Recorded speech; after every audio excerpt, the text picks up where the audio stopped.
اللهم صل على محمد وآل محمد۔ آپ کو معلوم ہے 8 شوال انہدام بقی کا دن ہے، اور اب تھوڑا سا اختلاف ہے 1922 یا 1921، یعنی 1300 حالہ 25 22، بہرحال بعض کتابوں میں 22 لکھا ہے، میں نے کہا نا کچھ ڈیٹس میں اختلافات ہیں، حالہ بالآخر 2200 2100 2500 2400 2600 2 4 5 سال اوپر نیچے فرق نہیں پڑتا۔ اصل چیز یہ ہے کہ یہ وہ زمانہ ہے کہ جس میں ان اہل بیت کے ساتھ کہ جس اہل بیت کی محبت اور مودت کو قرآن واجب قرار دے رہا ہے۔ قل لا اسألکم علیہ اجرا الا المودۃ فی القربہ، جب یہ آیت مبارکہ نازل ہوئی، اہل سنت کی روایتیں ہیں، جب یہ آیت مبارکہ نازل ہوئی تو جو اکابر صحابہ، جن کو یہ لوگ بولتے ہیں اکابر صحابہ، وہ صف اول کے صحابہ، ان میں سے کسی نے سوال کیا رسول خدا سے کہ اے اللہ کے رسول، یہ قرابت ذی القربہ کون ہے؟ واضح طور پہ پیغمبر نے، اہل سنت کی روایتیں ہیں، واضح طور پہ پیغمبر نے فرمایا علی و فاطمہ، حسن اور حسین علیہم السلام۔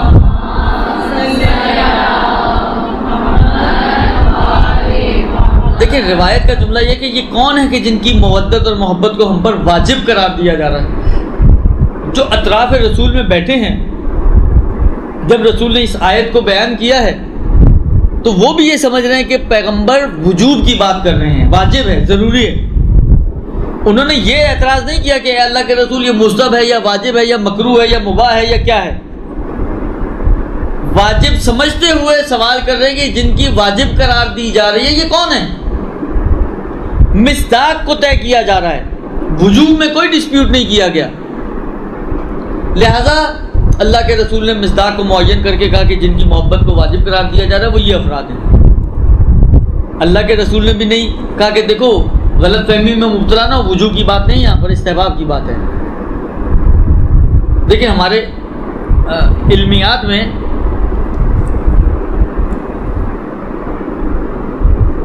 شاید یہ آپ لوگوں نے تو شاید تھوڑا بہت علم حدیث وغیرہ یہ ساری چیزیں بھی پڑھی ہیں، شاید بعض نے ہو سکتا ہے پڑھی ہوں۔ تقریر معصوم سنا یہ کبھی؟ ایک تقریر وہ ہوتی ہے جو ہم لوگ کرتے ہیں، وہ نہیں ہے تقریر، یہ وہ والی تقریر نہیں ہے۔ تقریر معصوم پتہ ہے کسی کو کیا ہوتی ہے؟ یہ تو میں نے بتا دیا کہ یہ بولنے والی تقریر نہیں ہے۔ جی کچھ سمجھ نہیں آ رہا؟ ہاں یہ الٹی ہے بالکل، ہمارے میں بولنے کو تقریر کہتے ہیں، اس تقریر معصوم سے مراد امام کا خاموش رہنا تقریر ہے۔ مثلا فرض کریں امام علیہ السلام کے سامنے، ایک مثال میں صرف فتویٰ نہ نکالیے گا، اسے صرف مثال ہے، درست؟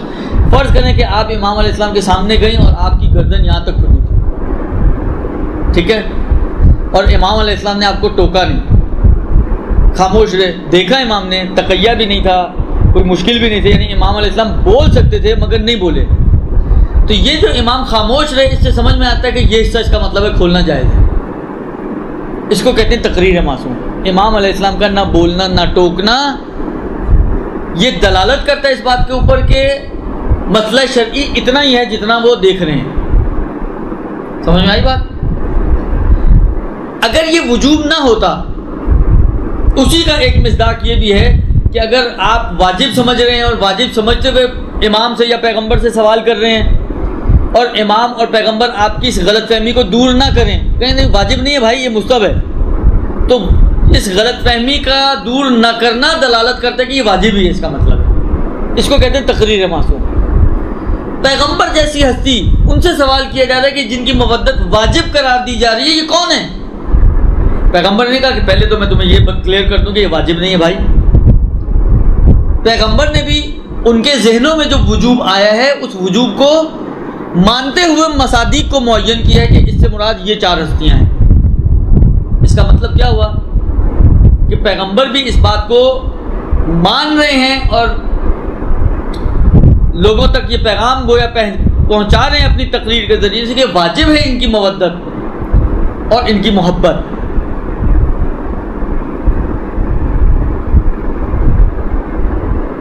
یہ وہ ہستیاں ہیں کہ جو ما یشاءون الا ان یشاء اللہ ہیں. یہ مظہر صفات پروردگار عالم ہیں. یہ کمالات پروردگار عالم کا مظہر ہیں. یہ مخزن علم رسول خدا پروردگار عالم ہیں. یہ وہ ہستیاں ہیں کہ جو معدن وحی ہیں. کیا یہ شعائر خدا میں شامل نہیں ہو سکتی؟ وَمَن يُعَظِّمْ شَعَائِرَ اللَّهِ فَإِنَّهَا مِن تَقْوَى الْقُلُوبِ. دیکھیں قرآن نے عجیب، یعنی واقعاً آپ غور کریں، یعنی یہ میں آپ کی خدمت میں عرض کروں، واقعاً بغض آل محمد کے علاوہ اور کچھ نہیں ہے. واقعاً اس کے علاوہ اور کچھ نہیں ہے. وَإِلَّا آپ مجھے یہ بتائیں کہ وہ قرآن کہ جو کہہ رہے ان الصفا والمروہ من شعائر اللہ، صفا اور مروہ شعائر خدا میں سے ہیں. صفا اور مروہ کیا ہے؟ دو پہاڑیاں.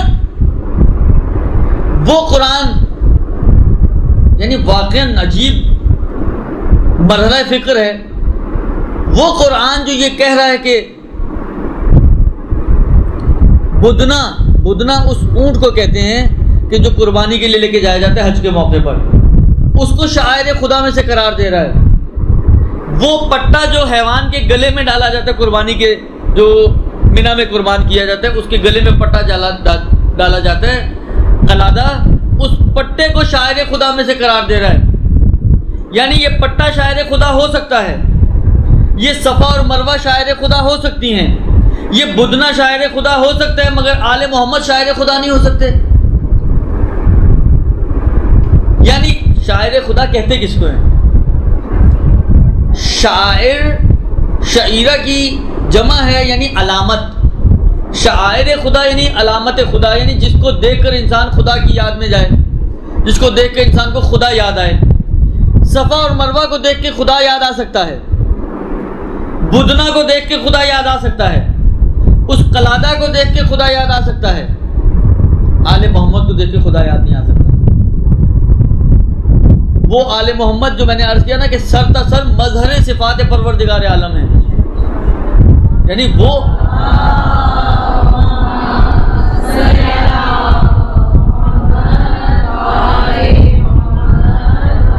وہ تو اگر شعائر الہی کی مصادیق معین کیے جائیں تو وہ تو سب سے بڑا مصداق ہوگا اور سب سے اہم مصداق ہوگا شاعر خدا کا، جو مجسم چلتا پھرتا لوگوں کو دین یاد کرانے والے ہیں. جو مجسم یعنی یہ اہل بیت، اب ان کی صفات کے اندر آپ چلے جائیں، ان کی سیرت کے اندر اگر آپ چلے جائیں، یہ اپنی زندگی میں ان کی زندگی مگر کیا تھی؟ وہ حسین جو نوک نیزہ پہ قرآن کی تلاوت کر رہا ہے، مگر کہ کیا خدا کی قدرت اور خدا کی طاقت کو انسان کے ذہنوں میں نہیں لائے گی یہ بات کہ آپ نوک نیزہ پہ ایک شخص کو دیکھیں کہ سر اس کا نوک نیزہ پہ ہے اور تلاوت قرآن کر رہا ہے. انسان کا ذہن خدا کی قدرت کی طرف نہیں جائے گا. مگر یعنی تعجب ہوتا ہے، عام انسان یہ صرف سن کے علی کے کمالات، کہ علی وہ ہے کہ جو فاتح خیبر و بدر و حنین و الا ماشاء اللہ جتنے بھی مارکے ہیں ان کو فتح کرنے والا، اور علی کے کمالات یہ اور بہادری یہ اور شجاعت یہ. لیکن اسی علی کے گلے میں رسی باندھ کر بیعت کے لیے لے کے جایا گیا. وہ صرف اسی بات پر ایمان لے آیا کہ یقیناً یہ اسلام کا اتنا بڑا بینیفٹ ہوگا کہ علی جیسا شخص کہ جس کو کوئی ہاتھ نہ لگا سکے اس کے گلے میں کوئی رسی باندھ کے لے جائے. یعنی جن کے ذہن کام کر رہے ہوتے ہیں، جو بغض اور تعصب کی پٹیوں سے پاک اور منزہ ہوتے ہیں، ان کے سمجھنے کے لیے کوئی بہت لمبی چوڑی دلیلوں کی ضرورت نہیں ہوتی. اتنی سی بات ان کی ہدایت کے لیے کافی ہوتی ہے کہ جس علی کی شجاعت مسلم ہے عرب میں،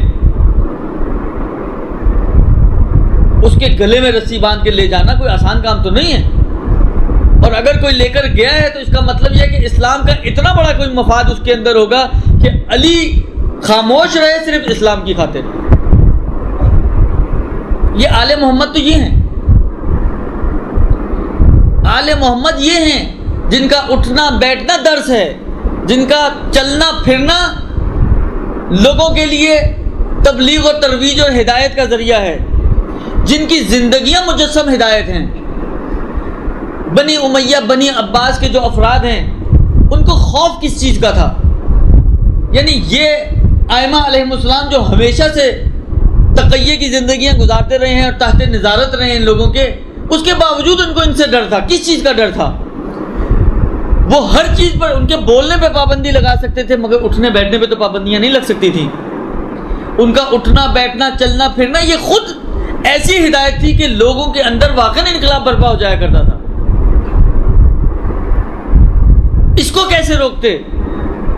جب یہاں تک پہنچ جاتے تھے نا کہ لوگ ان کے اٹھنے بیٹھنے بولنے چالنے ان چھوٹی چھوٹی چیزوں سے ان کی طرف رغبت پیدا کر رہے ہیں اور ان کی طرف کھنچے چلے جا رہے ہیں اور ان کے اطراف میں جمع ہوئے چلے جا رہے ہیں.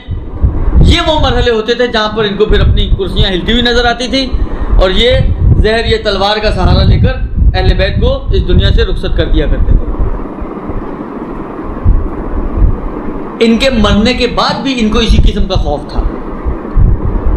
اب واقعاً سوچے انسان کیا کردار ہوگا ان لوگوں کا، کتنی مضبوط شخصیتیں ہوں گی اہل بیت کی، کہ زندگی میں تو ان کو خوف تھا ان چیزوں کا لیکن مرنے کے بعد بھی ان کو انہی چیزوں کا خوف تھا. آپ کیا سمجھتی ہیں کہ اگر امیر المومنین قبر میں چلے گئے تو امیر المومنین کی یادیں ختم ہو جائیں گی؟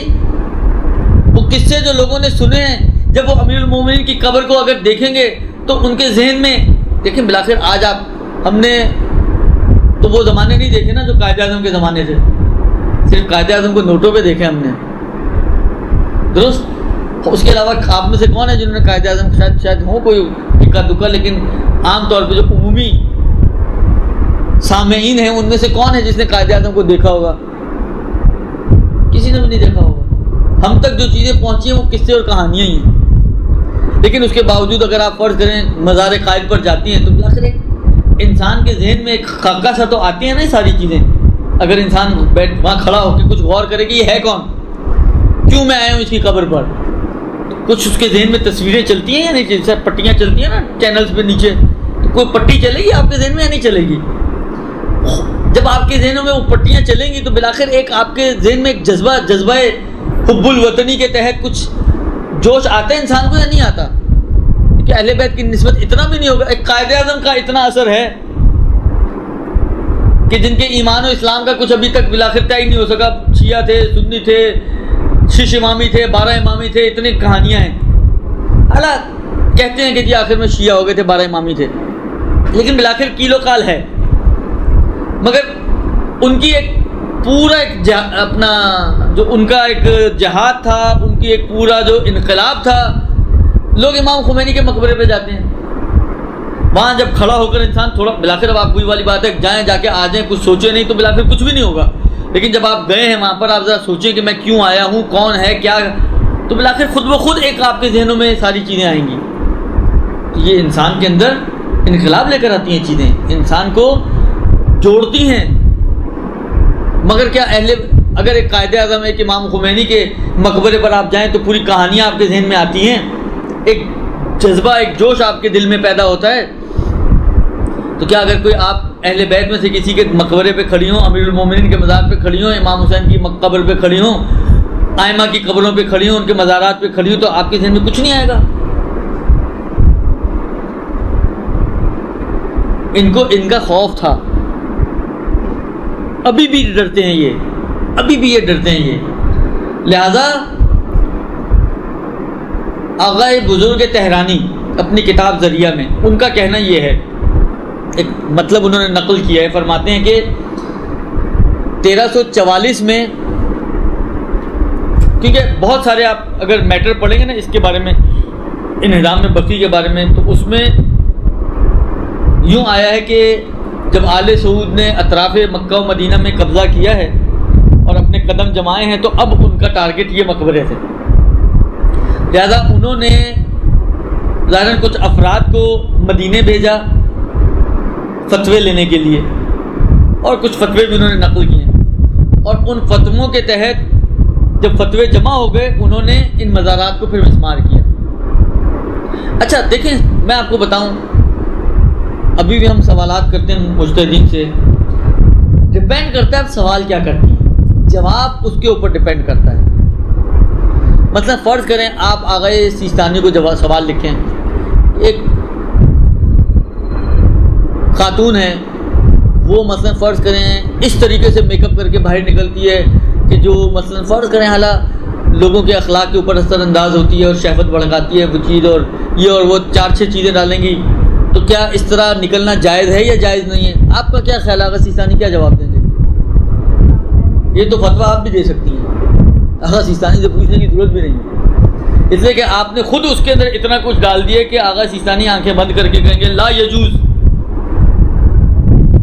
کیوں؟ اس لیے کہ آپ نے خود ہی ماشاءاللہ اتنا کچھ اس میں ڈال دیا کہ اس کے یہ اثرات ہیں، اس کے یہ نقصانات ہیں، اس کا یہ اثر ہو رہا ہے معاشرے پہ، یہ بےہودگیاں پھیل رہی ہیں اور یہ ہو رہا ہے اور وہ ہو رہا ہے، تو کوئی بھی نہیں کہے گا جائز ہے۔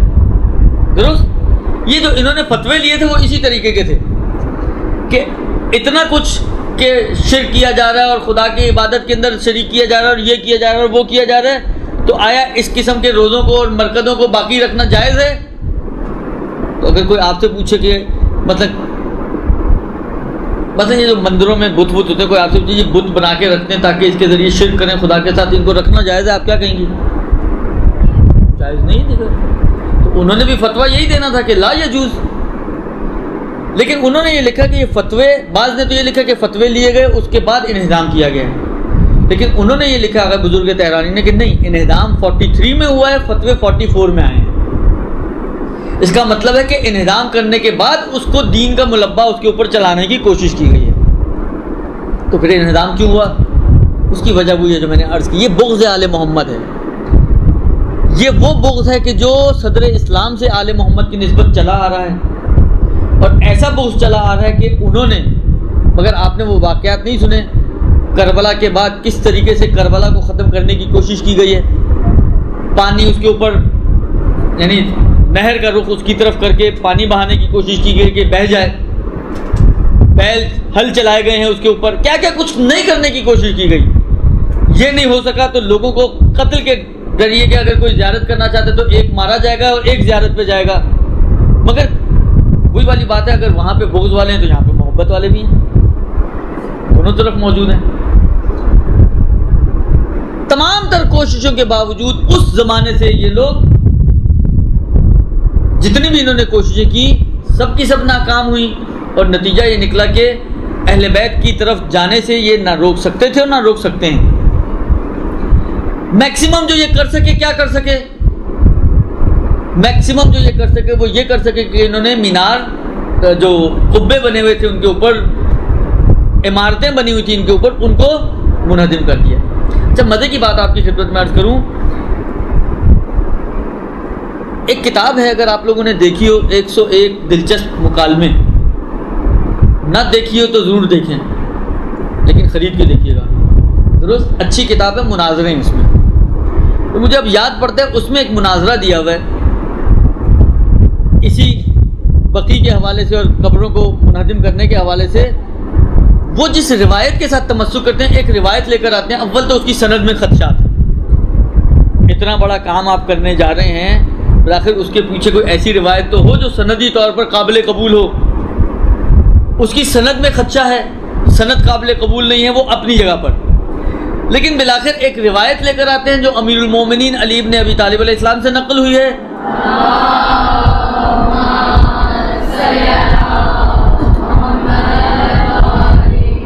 جنہوں نے کسی شخص سے کہا کہ کیا میں تمہیں اسی کام پر مامور نہ کروں کہ جس کام پر رسول خدا نے مجھے مامور کیا تھا؟ کہا کہ جی۔ کہا کہ جہاں تم کوئی بھی تصویر دیکھو اس کو خراب کر دو، اور جہاں کوئی بھی قبر اونچی دیکھو تو اس کو مساوی کر دو۔ لفظ تسویہ آیا وہاں پر، لفظ تسویہ آیا وہاں پر۔ قرآن نے اس قسم کے لوگوں کے لیے ایک تعبیر استعمال کی ہے۔ سورہ آل عمران کی ابتدائی آیتیں آپ جا کے دیکھیے گا، قرآن نے پہلے تقسیم بندی کی ہے آیات کی، فیہ فیہ آیات محکمات ہن ام الکتاب و اخر متشابہات. اس قرآن میں کچھ محکم آیتیں ہیں جو اصل کتاب ہیں، ام کتاب ہیں، اور کچھ متشابہ آیتیں ہیں. ومن کان فی قلوبہم زیغ، اور وہ لوگ جن کے دلوں میں کجی ہوتی ہے وہ ان متشابہ آیتوں کو اپنے فیور میں یوز کرتے ہیں. اچھا یہ چیز صرف قرآن میں نہیں ہے، یہ روایتوں میں بھی یہ چیزیں ہیں. من کنت مولا ہو فہذا علی المولا، کتنی توڑ کی انہوں نے آ کے اس مولا کے لفظ کو اتنے قرائن کے ساتھ، اتنے واضح قرائن کے ساتھ انہوں نے کوشش کی کہ اس لفظ مولا کو اس سرپرستی کے معنی سے ہٹا کر دوست کے معنی میں لے آئیں.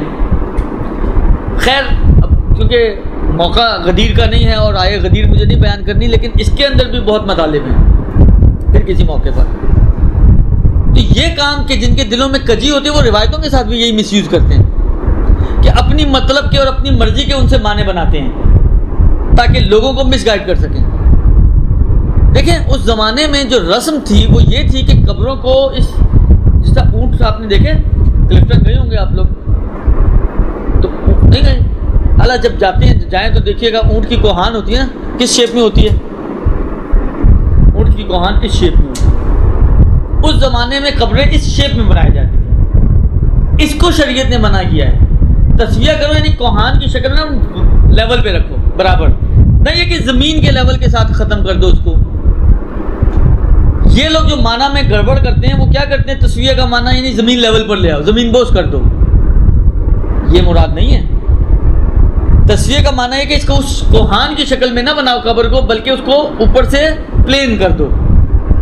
یہ امیر المومنین اگر اس روایت کو مان لیا جائے، میں نے کہا نا اولن تو سند ہی خراب ہے.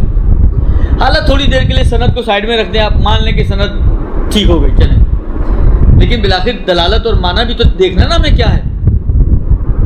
اس کا معنی یہ ہے کہ پیغمبر امیر المومنین کو یا اس صحابی کو یہ بول رہے ہیں کہ جاؤ اگر کوئی قبر تمہیں اس کوہان کی شکل پہ نظر آئے تو اس کو اوپر سے پلین کر دو. اس میں کہاں لکھا ہوا ہے کہ جی جو عمارت اس کے اوپر بنی ہوئی اس کو توڑ دو؟ کہاں ہے اس روایت میں کہ عمارتوں کو توڑ دو؟ لہذا جس روایت کا یہ سہارا لیتے ہیں سندن اور دلالتن، دلالتن یعنی معنی کے اعتبار سے، دونوں اعتبار سے اس کے اندر خدشہ ہے، مشکل ہے. سند بھی قابل قبول نہیں ہے، دلالت بھی قابل قبول نہیں ہے. دلالت جو ہے اس میں یہ لوگ استعمال نہیں کرتے، جو یہ بناتے ہیں وہ دلالت اس میں موجود نہیں ہے. درست؟ بس کوئی بھی ان کے پاس شرعی جواز نہیں ہے ان بنا اور مزارات کو منہدم کرنے کا. صرف ایک چیز ان کے دل میں ہے اور جو چیز ہو سکتی ہے وہ ان کا بغض ہے کہ جو سبب بنا کہ آل محمد دنیا میں تو ان کو اذیتیں پہنچاتے رہے، زندگی میں تو ان کو پریشان کرتے رہے، مگر زندگی کے بعد جب وہ اس دنیا سے رخصت ہو گئے اس کے بعد بھی ان کے مزارات کی بے احترامی کی، ان کے مزارات کو منہدم کیا اور اپنے بغض کا اظہار کیا. بقول آغا بزرگ تہرانی کے یہ پہلے ہوا ہے اور فتوے بعد میں آئے. پروردگار تو اپنی نشانیاں دکھاتا ہے، پروردگار تو اپنے قدرت کے کرشمے دکھاتا ہے. اتنی مدت گزر گئی، اتنی مرتبہ خانہ کعبہ ٹوٹ کے بنایا گیا، مگر کیا وہ نشان مٹ سکا جس میں امیر المومنین جہاں سے ان کی والدہ داخل ہوئی تھیں؟ آج بھی وہ نشان موجود ہے. اتنی کوششیں، اتنی زحمتیں کرنے کے باوجود.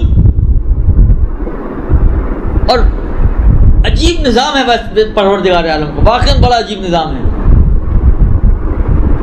غلاف کعبہ اگر یہ نیچے رہے حج کے ایام میں تو کیا ہو؟ کوئی بھی نہیں دیکھ پائے، کسی کو پتہ ہی نہیں چلے کہاں ہے نشان. اچھا ہمارے کہنے سے تو یہ اوپر اٹھائیں گے نہیں، اتنے شریف تو ہے نہیں یہ لوگ، درست؟ مگر پروردگار عالم کا نظام الہی دیکھیں آپ، کیونکہ غلاف کعبہ ہے لہٰذا تبرک کا تو ہمارے لوگوں کو تو ماشاءاللہ بڑا شوق ہوتا ہے، وہ تو لوگ نہ چھوڑیں. تو اس ڈر سے کہ اس کو لوگ کاٹ کے نہ لے جائیں وہ مجبور ہے اس کو اوپر کرنے پر. حج کے ایام میں کبھی آپ کعبے کو دیکھیں ہمیشہ غلاف اوپر ہوگا، وہ مجبور ہے اس کو اوپر کرنے پر، اس لیے کہ اگر وہ اوپر نہ کریں تو لوگ نہیں چھوڑیں گے، اور لوگوں سے بچانے کے لیے وہ اوپر کرنے پہ مجبور ہیں، اور جب وہ اوپر ہوتا ہے تو وہ نشان جو امیر المومنین کی جائے پیدائش ہے، جہاں سے امیر المومنین کی والدہ گرامی قدر گئی بھی اور آئی بھی، وہ نشان سب لوگوں کے لیے روشن ہو جاتا ہے۔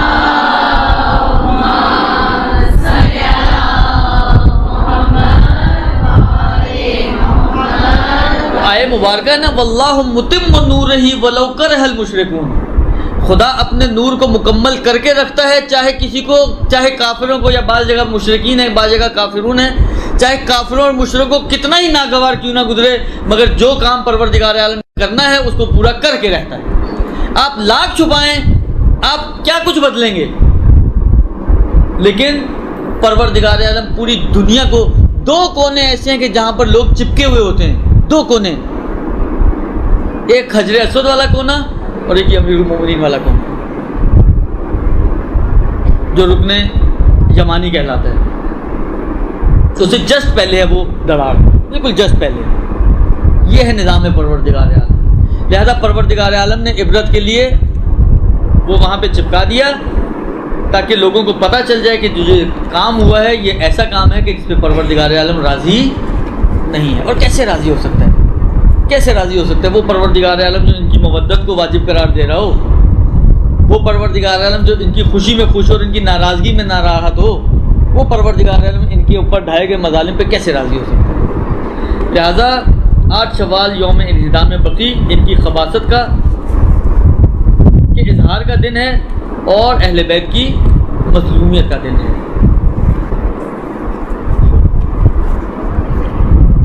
دعائے افتتاح کیا ماہ رمضان میں پڑھنے کے علاوہ دیکھیں، عنوان دعا پڑھنے میں کوئی حرج نہیں ہے۔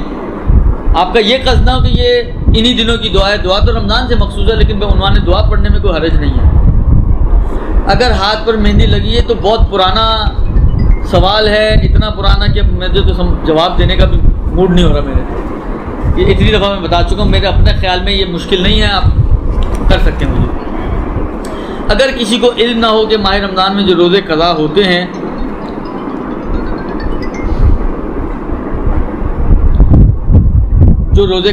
ہیں اگر آنے والے سال سے پہلے نہ رکھے تو قضا کے ساتھ کفارہ بھی ہوتا ہے، تو کیا اس کو کفارہ بھی نکالنا ہوگا؟ جی ہاں، اس کو کفارہ، یہ کفارہ تو بہت ہلکا پھلکا کفارہ ہے، 1.25 کلو آٹا صرف ہر روزے کا اور ایک ہی دفعہ دینا ہے، یہ فدیہ ہے اصل میں۔ جو کفارہ جس کو آپ نے لکھا ہے، اس کو یہ لوگ کفارہ بھی تعبیر کرتے ہیں، لیکن کفارہ غیر عمدی جو فدیہ کہلاتا ہے، یہ ہر روزے کا جو ڈیلے ہوتی ہے پہلے سال سے، تو پہلے سال سے ڈیلے کے لیے ایک روزے کا 1.25 کلو آٹا دینا ہے، اگلے سالوں سے جو ڈیلے ہوگا اس میں کچھ نہیں ہے، صرف یہ یوں سمجھیں کہ اگر آپ نے 10 سال روزے نہیں رکھے تو 10 سال کی ڈیلے پر ایک ہی فدیہ ہے، ایک روزے کا 1.25 کلو آٹا کسی بھی شرعی فقیر کو جو دیندار بھی ہو۔ درست یہ آپ کے سوالات۔ کیا امام زمانہ علیہ السلام کے ظہور کے بعد توبہ کا دروازہ بند ہو جائے گا؟ ظہور کے فوراً بعد تو بند نہیں ہوگا، لیکن بہرحال جو روایتیں ہیں اس کے حساب سے اس زمانے میں ایک موقع ایسا آئے گا کہ بہرحال توبہ کا دروازہ بند ہو جائے گا۔ تفصیلات اور جزیات بہت زیادہ اس وقت میرے ذہن میں نہیں ہیں۔ جی 1944 نہیں، 1344 ہجری۔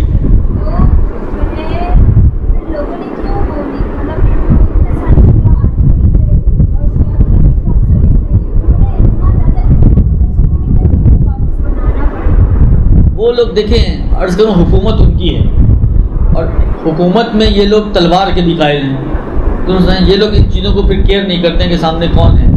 لہذا ابھی بھی آپ جائیں وہاں پر، اگر دعا پڑھ لیں یا کسی سے زیادہ جرا بحث کریں، اٹھا کے لے جاتے ہیں لوگ، تو کیونکہ ان کی اپنی حکومت تھا، کنٹرول ان کا تھا، اس لیے بلاخر آپ کتنے عرصے سے فلسطین کے لیے، قبلہ اول کی آزادی کے لیے پروٹیسٹ کر رہی ہیں، کیا ہوا نتیجہ؟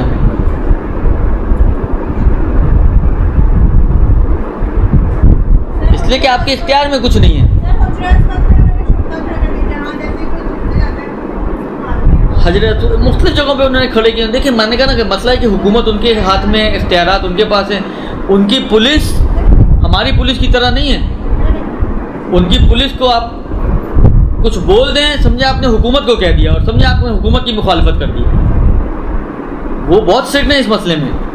یہ لوگ سب کچھ کر لیں گے، پولیس کی انگلی بھی نہیں لگا سکتے لوگ. تو اتنی اسٹرکٹنیس ہو تو آپ کیا کر سکتے ہیں؟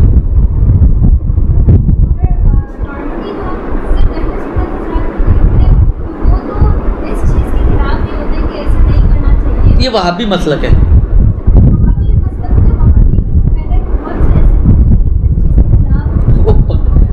وہ صحیح وہابی نہیں ہوں گے، 2 نمبری وہابی ہوں گے. وہ اصل جو مسلک وہابیت ہے یہ ابن تیمیہ کا شاید کوئی شاگرد تھا، وہاں سے سلسلہ یہ شروع ہوا کہ انہدام کا.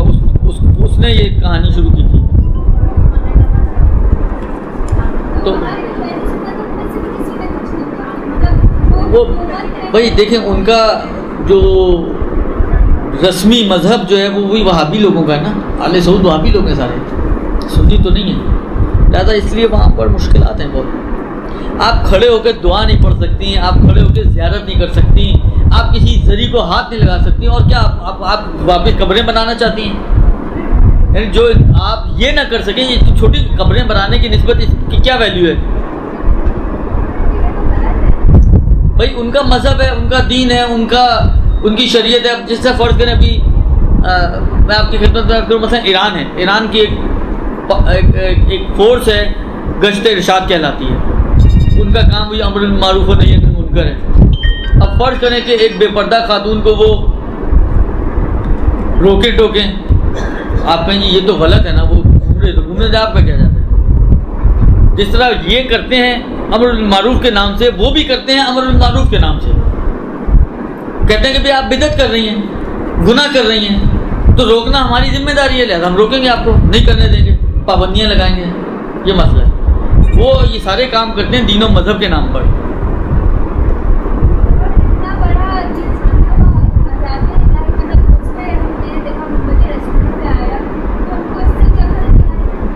آ گئی ہوتی تو مشکلات حل ہو چکی ہوتی، نہیں آئی نا.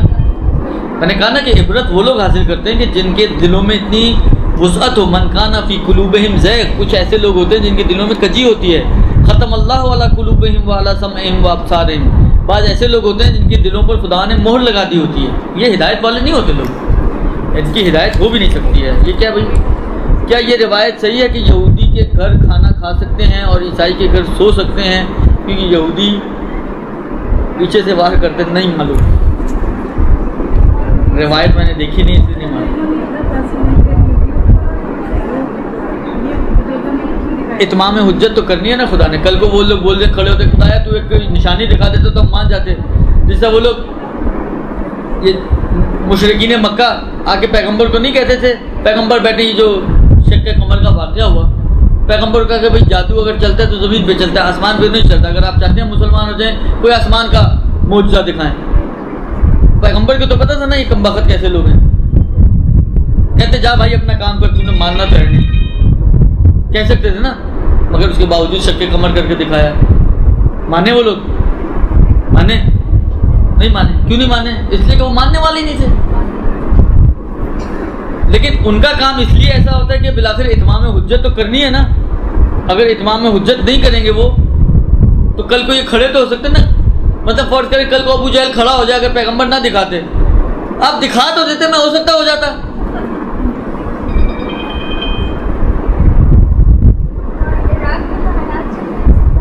اللہ ان کی حالت بہتر کرے انشاءاللہ. دعا ہی کر سکتے ہیں اور کیا کر سکتے ہیں. حالات جو خراب ہیں عراق کے، بہرحال دعا ہے ہماری کہ پروردگار وہاں پہ بھی یہ ان کا وہابیوں کا مسئلہ ہے. داعش وہی وہابی مسئلہ ہے.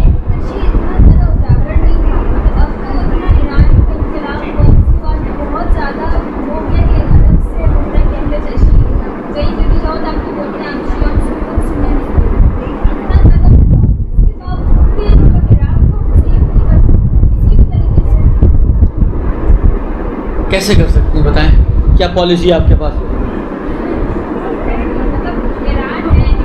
دیکھیں مسئلہ یہ ہے کہ میری بہن بات سنو آپ. مسئلہ یہ ہے کہ آپ دیکھو اس وقت جو نظام، جو خطہ ارض کا نظام ہے وہ باؤنڈریز پہ چل رہا ہے. یہ باؤنڈریز صحیح ہے، شریعت نے تو نہیں بنائی ہے، لیکن بالآخر ملکوں نے باؤنڈریز بنائی ہیں نہیں بنائی ہیں. آیا آپ کا کیا خیال ہے، میں اگر ان کی حکومت کی اجازت نہ ہو تو پاکستانی فورسز جا کے مثلا عراق میں کچھ کر سکتی ہیں؟ وہ حملہ کر دے گا آپ کے اوپر؟ آپ کی اجازت نہ ہو، اگر آپس کی ان کی کوآرڈینیشن نہ ہو تو کیا مثلا آپ کی فوجیں شام میں جا کے کام کر سکتی ہیں؟ نہیں کر سکتی ہیں۔ آپ نہ زمینی خلاف ورزی کر سکتے ہیں، نہ فضائی خلاف ورزی کر سکتے ہیں، حدود ہیں سب کی۔ آپ کیا کر سکتی ہو؟ ایک کام آپ لوگ کر سکتے ہیں، وہ کیا ہے؟ الدعاء سلاح المومن۔ آپ دعا کریں پروردگار عالم سے کہ پروردگار عالم عراق کے، شام کے، لبنان کے، افغانستان کے، پاکستان کے، بحرین کے، جہاں کہیں بھی مومنین پریشانیوں میں ہیں، ظالموں کے ظلم سے پس رہے ہیں، پروردگار عالم ان کو ان مظالم سے نجات عطا کرے بحق محمد و آل محمد۔ اس کے علاوہ ہم کچھ کر نہیں سکتے صلی اللہ علیہ وسلم۔ يا مولا